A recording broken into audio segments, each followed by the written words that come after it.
Hi, it's Travis White with the Persuasive Communication Tip of the Week. A husband and wife have been married for 50 years. They decide to get divorced. They go to court. They tell the judge, we want to get divorced. The judge is aghast. He says, 50 years, you've been married, you've been happy. Why would you want to get divorced now? He asks the wife, why do you want to divorce your husband? She says, my husband never tells me he loves me. The judge turns to the husband and says, is that true? Do you never tell your wife you love her? And he says, I told her the day we got married.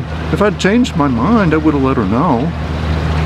That's an old joke, but it's a good reminder of the necessity for repetition in business communications. As you think about your business, as you think about communicating to fellow employees, especially if you're thinking about communicating about strategy or culture and any changes in strategy or culture, you need to remember to repeat the message and repeat it frequently. It's not enough to say it just one time. And I've met with many executives, many of my clients. I say, here's a communications issue. And the executive will say, well, I told them.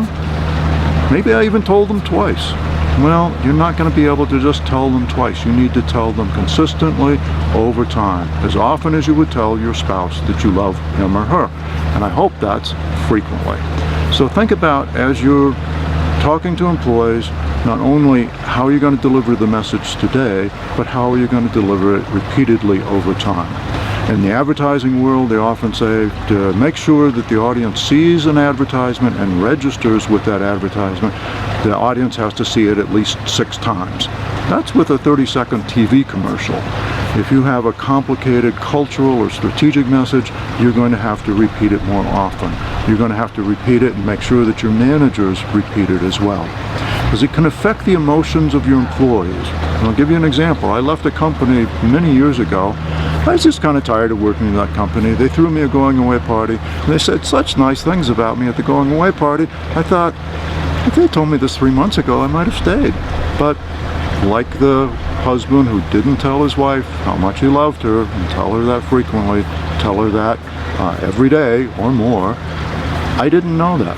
I didn't have those emotions supported and reinforced. So think about that in your business communications. Redundancy is not a sin. You can repeat yourself, and you often need to get all of your managers and all your fellow employees to repeat the message as well. That's the Persuasive Communication Tip of the Week. See you again next week.